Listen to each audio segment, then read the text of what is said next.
3 months after divorce, my ex-MIL called, "Your husband is dying, bring money now." The first time my life finally felt quiet again, the quiet didn't arrive like a celebration.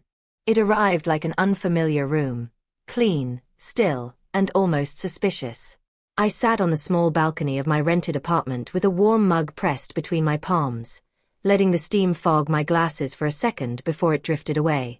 The tea tasted like herbs and honey and something else I couldn't name, maybe the taste of having my own choices back. Hit that subscribe button and tap the bell icon so you never miss our latest uploads. I had a book open on my lap, the kind I used to read before marriage taught me to treat joy like a luxury item. The afternoon sun leaned gently across the railings. Somewhere below, traffic moved like a slow river, and for the first time in years, I wasn't listening for footsteps, complaints, or the sharp sound of someone calling my name like a command. Then my phone rang. The chime sliced straight through the calm like a knife through cloth. I glanced at the screen and felt my body react before my mind could catch up. The number wasn't saved, but it was familiar in the way a scar is familiar. Something you don't look at every day, but you always recognize when it appears. I hesitated long enough to feel my heartbeat jump once. Then I answered. "Hello." The voice on the other end was a storm made human, sharp, frantic, and wrapped in the chaos of a public place. Sirens wailed faintly behind her, and I heard rushing footsteps, shouting, the echoing noise of a building that never sleeps. "Arya," she snapped, as if she still owned the right to speak my name that way. "Get to the Metropolitan General right now. Marcus has been in a car wreck. It's serious. They need to operate, but we need $35,000 for the deposit. Bring the money. Now. Save your husband." For a second, my brain refused to translate the words. Husband. Deposit. 35,000. As if I'd stepped backward into a life I had already walked out of. I set my cup down on the small table beside me. The ceramic clicked softly, an ordinary sound in the middle of a sentence that tried to drag me back into chaos. I knew that voice. I could have recognized it through static, through years, through a locked door. It belonged to the woman who had ruled my marriage like a warden and called it family. Helena Vance. My ex-mother-in-law. I breathed in slowly, tasting honey and something colder underneath it. And then, to my own surprise, I laughed. Not a warm laugh. Not a sweet laugh. A light, airy laugh with a blade hidden inside it. "I think you've got the wrong number," I said, and my voice came out calm enough to freeze water. "Or maybe time is finally catching up with your memory."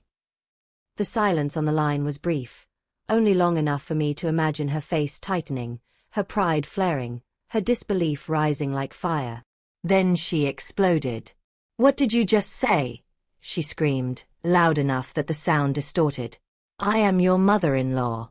Marcus's mother. Your husband is bleeding out. You are his wife, so you will bring the money. 35,000. Now." It was almost impressive how easily she tossed that number into the air, as if money appeared when she demanded it. As if I had been built for nothing else. I stood, walked to the railing, and looked down at the street.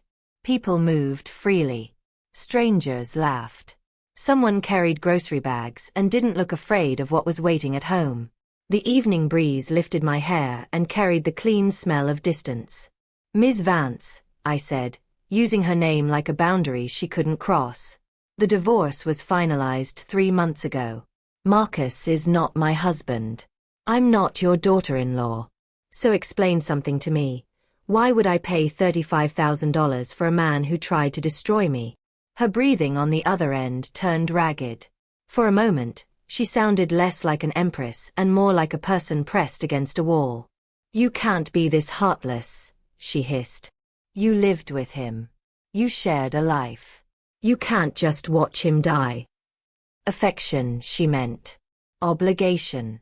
The word family is used as a chain.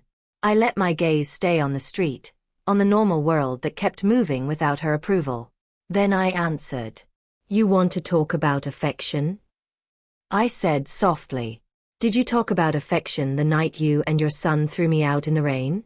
Did you talk about affection when he hit me because I defended myself?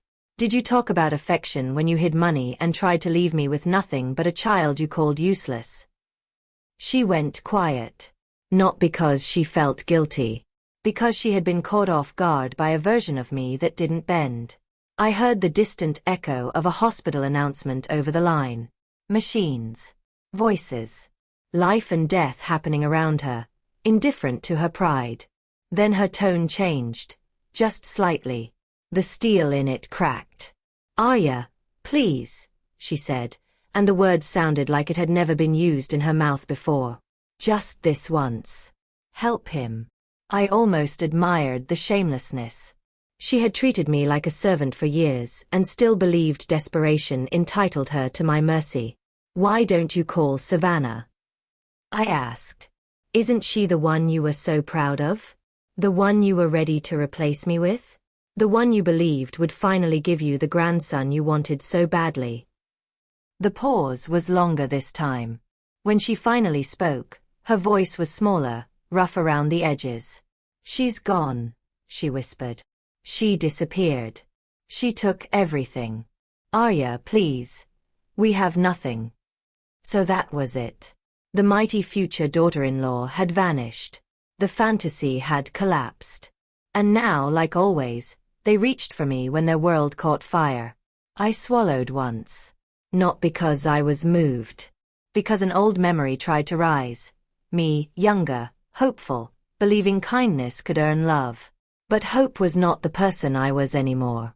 "Those $35,000, I said, "are for my child. For the daughter you called worthless. I'm not paying to rescue the people who were willing to ruin us." Her breath hitched. I could practically hear her anger trying to rebuild itself. "You'll regret this," she snarled, grasping for the only weapon she knew, threats. "I will tell everyone what you are." I smiled, though she couldn't see it. "Tell them," I said. "Tell them I learned." Then I ended the call. The screen went dark. The silence that followed was louder than the sirens had been. I sat back down slowly, and only then did I notice my hands trembling. Not from fear, but from a strange leftover heat, like anger finally leaving my body after years of being forced to stay polite. 3 months. 90 days since the judge's final words cut me free. I had imagined they would vanish from my life completely, like bad weather after a storm. But some storms don't disappear. They circle back, looking for a door that's still unlocked. I lifted my tea and took a sip. It had cooled, but it still tasted like honey, sweetness mixed with something bitter. And bitterness, I realized, was not always poison. Sometimes bitterness is proof you survived. My mind slid backward, not gently, but like a rewind button forced down. 5 years ago, I had walked into that family's house with a white dress and a hopeful heart, convinced I was stepping into a new beginning. People had told me I was lucky.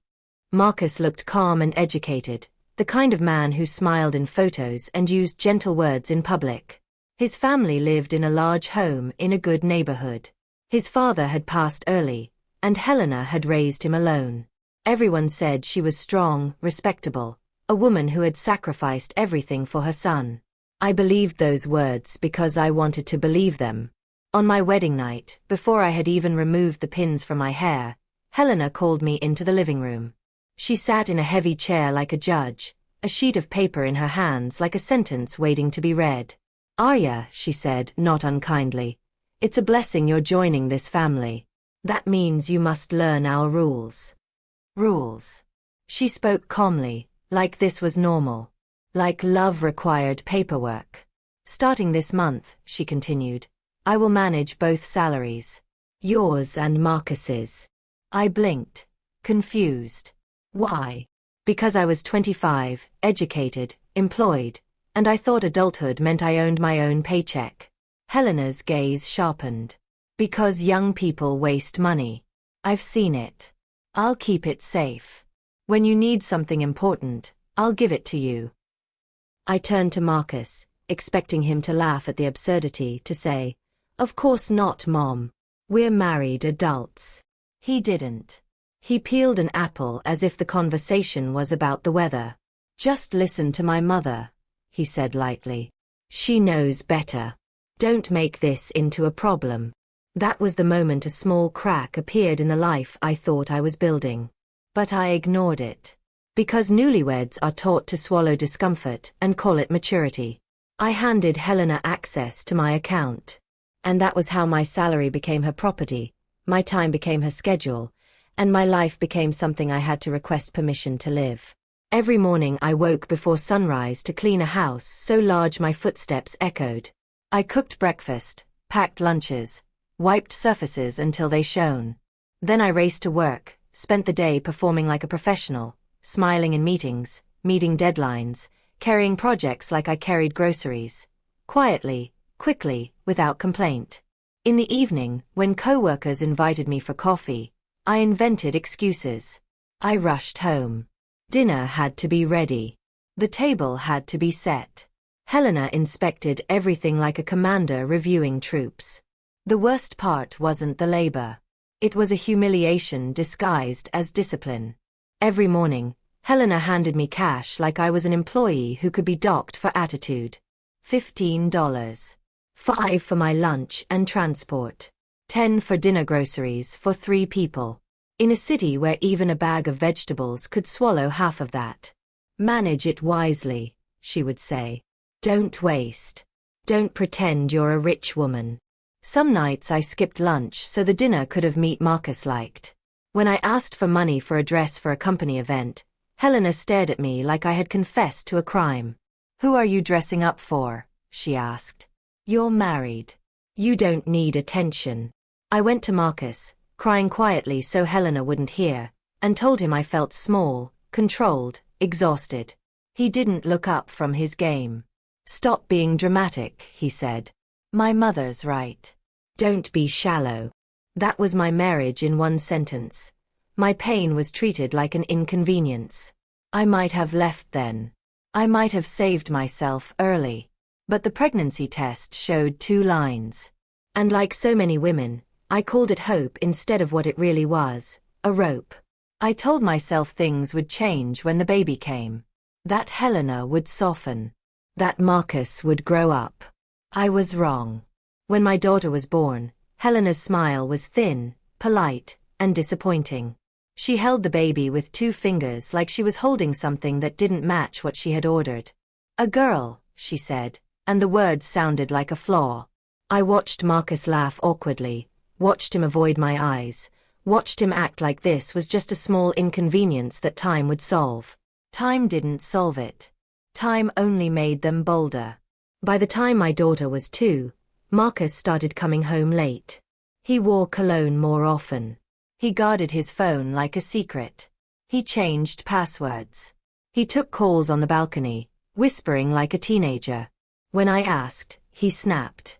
Do you want to be a wife or a detective? He said. I have stress at work. Stop suffocating me. Helena joined in, of course. A jealous woman is the dumbest kind, she declared, as if jealousy in her eyes was worse than betrayal. I swallowed my instincts. I swallowed my pride. I swallowed everything until swallowing became my personality. Then one evening, the universe stopped letting me pretend. Marcus was in the shower. His phone buzzed on the bed. The screen lit up with a message, bright and undeniable. Come tonight. I miss you. Our baby misses his daddy too. Our baby. The room tilted. My hands moved like I wasn't inside them. I unlocked his phone because the night before I had seen him type the code. And the truth flooded out like a broken pipe. Messages, photos, promises, transfers of money. A young woman with a perfect smile and sharp eyes. A name repeated again and again. Savannah. And there were bank transfers that made my stomach drop, because I recognized the pattern. Money leaving, gifts arriving, my own salary turning into luxury for someone else. Then I found the conversation that froze my blood. Marcus telling Helena the baby was a boy. Helena celebrated like she'd won a war. Helena told him to keep it secret from me. Helena offered to use my salary to support the mistress and the unborn son. I sat there holding the phone, and the silence of the bedroom felt like a grave. At that moment, I understood something so clearly it almost hurt. I wasn't married into a family. I was trapped inside a system. And the system had already decided my value. After I found the messages, I became a different kind of quiet. Not the quiet of surrender, but the quiet of someone watching, calculating, waiting for the right moment to move. In that house, survival had always required silence. Now silence has become a strategy. I didn't confront Marcus that night. I didn't march into the living room and throw the phone at Helena's feet. I didn't scream. Screamers lose power. Screamers get labeled unstable. I had watched Helena build whole arguments out of labels. Lazy, disrespectful, ungrateful, and then use those labels to justify cruelty. So instead I folded my daughter's tiny shirts with steady hands while my heart burned like it wanted to consume me. Marcus came out of the bathroom humming, relaxed in the comfort of a life he wasn't paying for. I smiled at him so smoothly he didn't even blink. "Are you eating at home tonight?" I asked, as if I hadn't just seen the proof of his second life. He adjusted his hair, checked himself in the mirror, and reached for his phone like it was oxygen. "No. I've got a meeting with the boss and a client," he said. "Don't wait up." He kissed my cheek the way someone pats a dog, then left. And I watched the door close behind him with a calmness that didn't belong to the old me. In the days that followed, I started collecting facts the way some people collect receipts. Quietly, carefully, with the intention of using them later. I wrote down dates. I saved screenshots. I noted the names of places mentioned in messages. I paid attention to when Helena went to the bank, and when she returned with that satisfied look that used to make me think she was taking care of the family. She wasn't taking care of the family. She was taking care of a fantasy, her son's ego, her imagined grandson, her pride. Once you accept that you are living among people who don't see you as human, you stop expecting humanity from them. The first sign that they were preparing something worse came on a weekend evening when Helena did something she rarely did. She cooked. She made a dish she knew I liked. Slow stew, rich aroma, the kind of smell that in a normal home would mean warmth. In her home, it meant performance. Marcus sat beside me at the table with a softness I hadn't felt in years. He asked about my work, told me I looked tired, and smiled at our daughter with exaggerated kindness. Helena kept refilling my plate like she was trying to feed me into gratitude. I ate quietly, eyes lowered, acting like I didn't notice how staged it all was. After dinner, Helena ushered us into the living room as if she were about to announce a celebration. She sat upright, hands folded, voice prepared. "Arya," she began, "Marcus has been offered a wonderful opportunity. An investment. A chance to open a restaurant chain with friends. He needs capital." I stared at her, pretending to be confused. "And how would I provide capital?" I asked lightly. "You control our money, remember?" Helena's smile wavered for half a second, then returned stronger. "Your parents gave you land as a wedding gift. The plot by the highway. Its value has increased. We've heard it could sell for a good amount." My chest tightened. That land wasn't just property. It was the last thing my parents had managed to secure for themselves after a lifetime of work. They had put it in my name as a gift, but also as a safety net. My father used to say, "If the world collapses, you'll have something that stays." Helena leaned forward, voice turning sharper. "Convince your parents to sell it," she said. "Help your husband." Marcus nodded eagerly beside her. "It's a once-in-a-lifetime chance," he said. "I'll pay it back.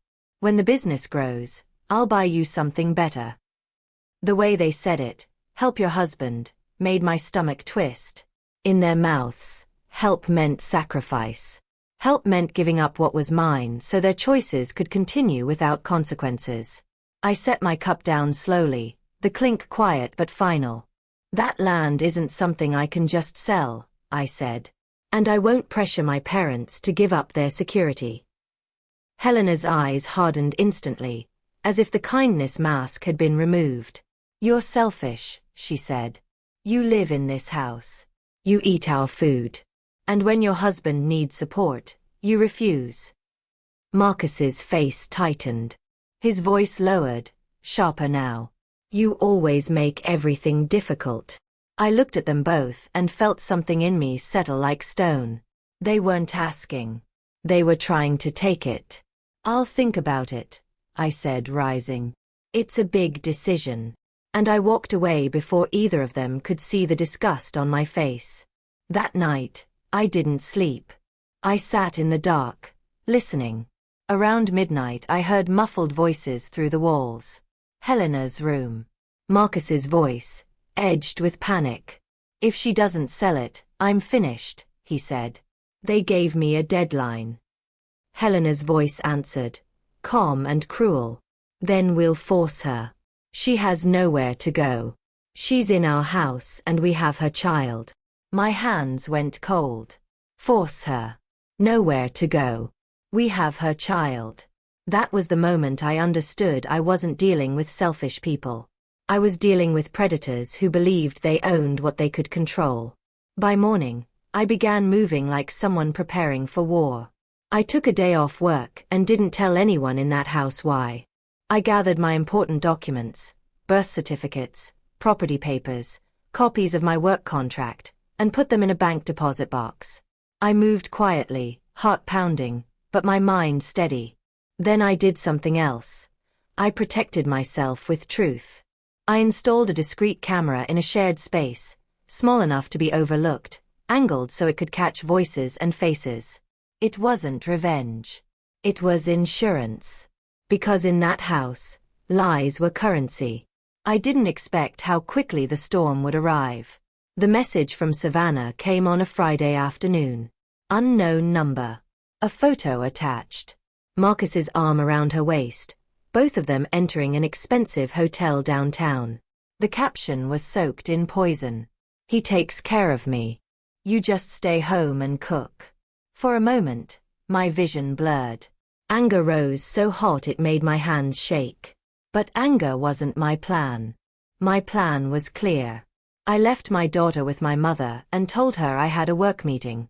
My voice sounded normal, but my body felt like it was filled with electricity. I got into a taxi and gave the address.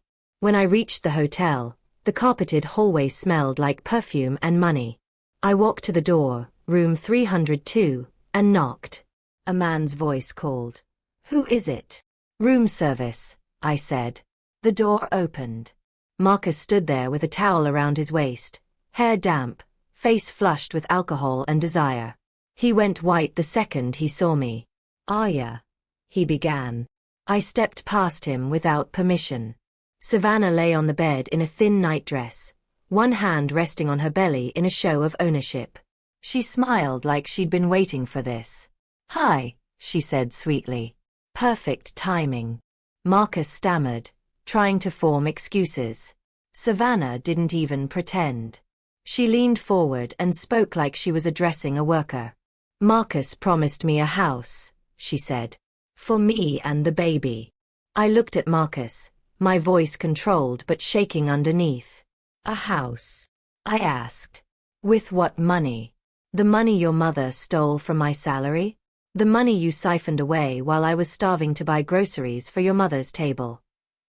Marcus's eyes flicked away, cowardice in every movement. Savannah laughed lightly. Don't be dramatic, she said. He's an only son. He deserves a legacy. And I'm giving him what you couldn't. The insult landed exactly where she wanted. Motherhood, worth, value. I felt my throat tighten, but I refused to cry in front of her. You think he loves you? I said. He's using you. And you're using him. You're both disgusting. Marcus's face twisted, and something ugly rose in him. Something that had always been there, waiting for permission. Shut up, he snarled, stepping toward me. How dare you talk about her like that? Then his hand lifted. A sharp sound. A burning flash across my cheek. My body staggered, and my head struck the corner of a table. Pain exploded behind my eyes. Warm blood slid down my forehead. For a second, the room felt far away, like a dream seen through water. Then I heard Savannah's triumphant breath, the soft sound of her victory. I pressed my fingers to my forehead and saw red. Marcus stared at me, breathing hard, but there was no regret in his eyes. Only irritation, as if I were the problem for showing up. "Get out," he barked. "Get out of my sight." I stood slowly. My heart, oddly, felt quiet now. "Fine," I said. "You can have your garbage." I walked out of that hotel with blood on my face and the last piece of my marriage dropping behind me like a dead weight. I didn't go home first. I went to Helena's house. Because despite everything, part of me still carried one foolish hope, that a mother seeing her son become violent might have a line she wouldn't cross. It was raining when I arrived. The sky spilled water like grief. I walked into the living room, soaked, bleeding, shaking. Helena looked up from the television with mild annoyance. "What is this?" she said, eyeing me like I was dirt on the floor. "Why do you look like that? Are you trying to embarrass us?" My voice cracked, not from weakness, but from the shock of still hoping. "Marcus is cheating," I said. "He hit me. He's using our money to support her." Helena took a sip of tea. "I know," she said. The world stopped. She knew. She had known and approved. Helena's eyes moved over me with a cold assessment, like she was evaluating a failed investment. "So what?" she said. "Men do that sometimes. The important thing is she's giving us a son. What have you given this house?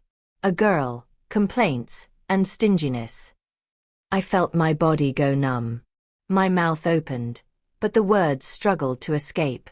Helena stood, pointed toward the door. "Leave," she said.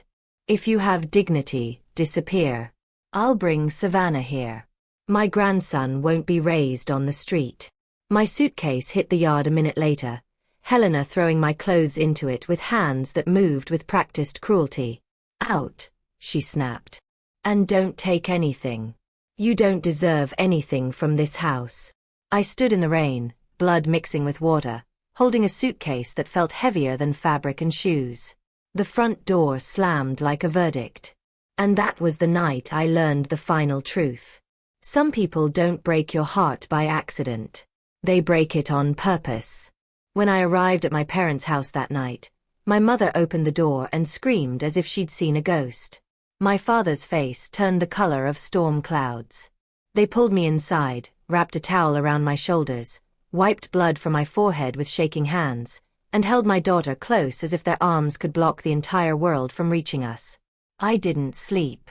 I sat on the edge of my childhood bed listening to my daughter's soft breathing and feeling my own life split into before and after. By morning, my father didn't ask what I wanted to do. He told me. "Divorce him," he said, voice firm in a way I had never heard before. "End this. You and your child will not be treated like trash. Not while I'm alive." His certainty gave me something I hadn't felt in years. Permission. That same week, I filed for divorce. I thought the worst had already happened. I thought betrayal and violence were the bottom. I was wrong. For people like Marcus and Helena, divorce wasn't an ending. It was the final harvest. They arrived at the first hearing dressed like a performance. Marcus in a pressed shirt, a calm expression, eyes carefully empty. Helena with her chin lifted, carrying herself like a victim of an ungrateful woman. They brought a lawyer. And they brought lies. When the judge asked about custody and division of assets, Marcus's lawyer stood and spoke smoothly. "Your Honor," he said, "my client requests custody of the child. The mother lacks moral fitness. She has been unfaithful, neglected her home, and she currently has no stable residence." I surged to my feet, shock turning into rage. "That's false," I cried. "He's the one cheating. He has another woman and a baby." Helena cut me off like she'd practiced the moment in her mirror. "Stop screaming," she snapped, pointing at me as if I were a criminal. "My son is a decent man. Who knows what you've been doing while you claim you're working?" Women like you. Ambitious, always out. She slammed blurry photos onto the table. They showed me having lunch with a male colleague. Having coffee in a public place.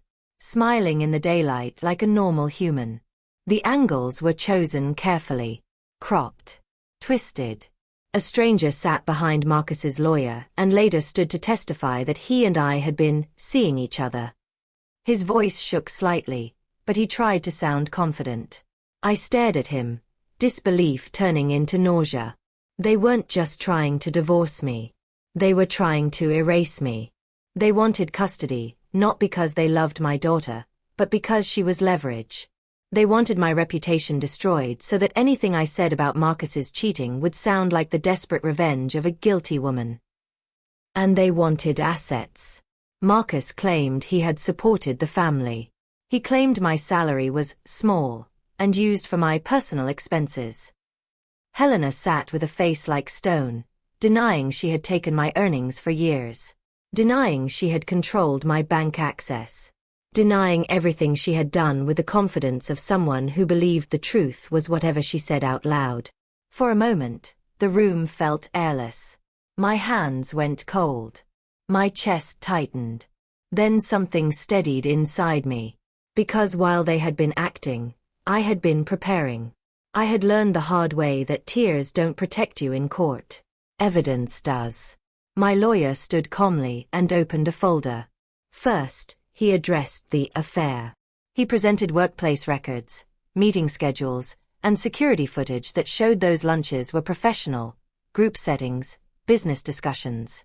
He showed the judge that my so-called lover had been paid. He asked him questions about details, dates, places, my supposed habits, and the man stammered, sweating, trapped by his own fake story. Finally, under pressure, he admitted the truth. He had been offered money to testify. Helena's face tightened like a rope pulled too hard. Then my lawyer moved to the most important part. My proof. He presented recorded audio from that stormy night. Marcus yelling, Helena ordering me out, both of them acknowledging Savannah and the baby. Their voices were clear enough to make my stomach clench even hearing them again. But they were also clear enough to cut through their lies like scissors. Marcus's jaw clenched. Helena's eyes flashed. The judge listened. Then the issue of assets. My lawyer presented bank statements showing my salary deposits, the repeated withdrawals, the pattern. He presented a photograph of Helena's savings book that matched deposits to the same dates. Not perfect, cash always hides, but enough to create a shape of truth. Finally, the land. The plot my parents had given me. The deed showed it was gifted to me before marriage, legally separate property. Not marital. Not Marcus's. Helena's entire body leaned forward at that, as if she could physically drag the document out of the judge's hands. But the law doesn't bend for anger. The judge ruled. I received custody. Marcus would pay child support. The land remained mine. My salary money, because it had been handed over in cash, because Helena had been careful, because abuse often survives in the shadows, could not be fully recovered. It felt like swallowing a stone. 5 years of work, gone. But I walked out with my child and my dignity intact, and that mattered more than numbers. Outside the courthouse, Helena's mask finally cracked. Go, she spat at me. Leave. You think you've won? You'll be miserable. No man wants a divorced woman with a child. Marcus stared at me with bitter hatred. You're nothing without me, he said. Just a burden. You'll regret this. I looked at them and felt something rise in me that used to be buried. Pride, clean and sharp. Thank you for your concern, I said. Now focus on your new princess and your precious heir. Then I buckled my daughter into the car, and for the first time, I drove away without looking back. The first weeks after divorce were not romantic. Freedom isn't always pretty at the beginning. My apartment was small. Bills came quickly. My daughter needed stability while I was still learning how to breathe again. Some nights, after she fell asleep, I sat on the edge of the bed and cried silently into my hands, exhausted by the weight of rebuilding. But every morning, her small arms wrapped around me, and I remembered why I couldn't collapse. So I turned pain into motion. I threw myself into work with the focus of someone who had nothing left to lose. Without Helena's demands and Marcus's messes, my mind sharpened. My performance climbed. I took on projects no one else wanted. I stayed late. I negotiated hard. Within months, recognition arrived, not as charity, but as earned respect. A promotion. A higher salary. A bigger role. My life began to change shape. And I invested in myself like I was finally worth it. A haircut that didn't feel like surrender. Clothes that fit my body instead of hiding it. Health. Strength. Confidence. People started seeing me differently. More importantly, I started seeing myself differently. Meanwhile, across town, the fantasy Marcus had chosen began to rot from the inside.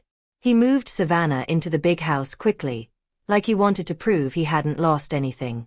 Helena treated her like royalty at first, praising her, defending her, glowing with pride at the idea of the son she believed was coming. But money burns faster than pride can protect. Rumors drifted to me through mutual acquaintances, the kind of gossip that travels in circles, carried by people who had always disliked Helena's arrogance. They said Marcus had sunk money into a business to impress Savannah. A restaurant, decorated like a dream and run like a disaster. They said the place was empty. The bills piled up. And then his real job suffered too. Mistakes, warnings, demotions. And Savannah, who had entered the house like a prize, began acting like a ruler who demanded tribute. Helena, who once forced me to rise before dawn, now rose for Savannah's cravings. Helena, who once counted my grocery pennies, now watched luxury packages arrive while debt collectors called. It would have been satisfying if it hadn't been so predictably ugly. Then one day, I saw Marcus in public. A supermarket aisle. Harsh fluorescent lights. He looked thinner, older, tired in a way sleep couldn't fix. Savannah beside him, complaining about expensive fruit as if the world owed her softness. He saw me. I wore a red dress that day, hair neat, posture straight. My daughter laughed beside me, holding my hand. I wasn't trying to show off. I was simply living without fear. Marcus's hand slipped. A carton fell. Milk spilled across the floor like a small accident mirroring a larger collapse. His eyes, shock, regret, humiliation, followed me as I passed. I didn't stop. Not because I wanted to punish him. Because I refused to return to a life where his emotions controlled my pace. And that, more than any argument, was the first real revenge. While my life slowly rebuilt itself into something steady and dignified, the life Marcus had chosen began collapsing at a speed that shocked even those who expected it. A future built on deception never falls gracefully. It caves in violently, dragging everyone beneath it. Savannah did not become the obedient, grateful daughter-in-law Helena imagined. The moment she moved into that 4-story house, the mask slipped. She slept until noon, complained constantly, and treated the place like a hotel she hadn't paid for. She cooked nothing, cleaned nothing, and demanded everything. Helena, who once inspected dust with a white glove, now woke early to buy expensive food she could no longer afford. Savannah would recline on the sofa, scrolling through her phone, issuing orders without lifting her eyes. "I want lobster today," she would say lazily. "The good kind. Not the cheap frozen ones. The baby needs quality nutrition." If Helena hesitated, Savannah reminded her of the belly she carried like a weapon. Marcus watched the tension grow but said nothing. He was already drowning in debt, loans taken to fund a restaurant that bled money daily, gambling losses he hid behind smiles, and the constant pressure of maintaining the illusion that he was still in control. The restaurant failed faster than anyone predicted. Customers complained. Staff quit. Bills piled up. The money vanished. When collectors began calling the house, Helena finally realized she had not welcomed a blessing into her home, but a parasite that fed without remorse. The breaking point came one evening when Helena returned from pleading with creditors, humiliated and shaking, only to find Savannah live streaming herself opening luxury cosmetics. Something in Helena snapped. She lunged forward and knocked the phone from Savannah's hand. It shattered against the floor. "What kind of woman are you?" Helena screamed. "My son is drowning, and you're shopping." Savannah stood, eyes blazing. She shoved Helena hard enough that her back struck the table. "You crazy old woman," Savannah hissed. "The money I spend is given to me by your useless son. If this family is ruined, it's because he's weak. Not my fault." Marcus arrived drunk to chaos. His mother was on the floor. Savannah is defiant. The house filled with screaming. Helena clung to his legs, sobbing, begging him to see the truth. Savannah mocked him, threatening to leave with his son. Marcus broke. He couldn't defend his mother without losing Savannah.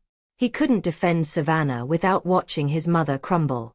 For the first time, the fantasy demanded payment. That night, Marcus drank until reason abandoned him. What he didn't know was that Savannah had already made her decision. Hidden inside his bedroom was a small safe, money he had secretly siphoned from my salary over the years. His emergency fund. His last lifeline. When he stumbled home late, rain pounding the street like judgment, he found the closet empty. Savannah's clothes were gone. Her bags vanished. The safe stood open. Empty. On the dresser lay a note written in red lipstick. "I'm sorry. I can't live like this. Consider the money compensation. Don't look for me." Marcus screamed. He grabbed his keys and ran into the storm like a man chasing his own shadow. The road was slick. His vision blurred with alcohol and rage. He ignored red lights. He chased nothing. At the intersection, a truck horn blared. Metal met metal. His motorcycle flew. His body followed. When the world stopped moving, Marcus lay on cold asphalt, blood mixing with rain, eyes open but unfocused. In his final conscious seconds, fragments flickered through his mind. My face smiling with our daughter, Helena crying at the door, Savannah counting money. Then darkness swallowed everything. At the hospital, Helena received the call and collapsed. The surgery was immediate. The cost was unforgiving. $35,000. Her calls to Savannah failed. Her relatives refused. Friends disappeared. Finally, desperation led her to the number she swore she would never dial again. Mine. When I arrived at the hospital later that night, I did not rush or panic. I dressed carefully, elegantly, not for revenge, but to remind myself who I had become. Helena looked nothing like the woman who once ruled her household. She sat hunched under fluorescent lights, clothes wrinkled, hair disordered, clutching her phone like it might save her. When she saw me, hope exploded across her face. "You came," she gasped. "You brought the money, didn't you?" I stepped back from her reaching hands. "I didn't come to pay," I said calmly. "I came to see." Her face twisted. "To see what?" she screamed. "To enjoy this." "Yes," I answered honestly. "To see what happens when people destroy everything that ever loved them." She cursed me. She pleaded. She promised repentance. Then the doctor came out. Marcus would live. But his brain damage was severe. A vegetative state was likely. Helena fainted. Later, when she woke and dragged herself across the hospital floor, clinging to my legs, begging, I felt something inside me hesitate, not out of weakness, but humanity. I told her the truth. I would not pay. But I would not be cruel either. I gave her a charity contact. I used my influence to open a path that did not cost my daughter's future. Then I showed her the final truth. Savannah's child was not Marcus's. The photos. The messages. The dates. Helena broke completely. Her grandson never existed. The empire she destroyed my life for was a lie. I left the hospital that night lighter than I had felt in years. Not because of vengeance, but because I had closed the last door. 2 years passed. Time did not heal everything, but it clarified everything. My life grew solid and bright. I rose within my company, not through pity, but performance. I moved my parents into a home filled with laughter instead of fear. My daughter thrived, secure and confident, never doubting her worth. I no longer looked backward. Until one winter afternoon, stopped at a traffic light, I saw them. On a cold sidewalk sat an elderly woman with white hair and bent shoulders, feeding a disabled man slumped in a wheelchair. His eyes were empty. His body was unresponsive. His mouth slack with drool. Marcus. Alive. Trapped. Helena fed him with trembling hands, crying openly, scolding fate, begging a son who could no longer understand her words. That was their ending. Not dramatic. Not loud. Just endless. I watched the light change. I drove on. I did not stop. I did not wave. I did not feel hatred. Only quiet understanding. Some endings don't need witnesses. That night, I sat at my family's table, my daughter laughing between my parents, warm soup steaming in front of us. And I understood what true victory was. It wasn't watching them fall. It was building something they could never touch.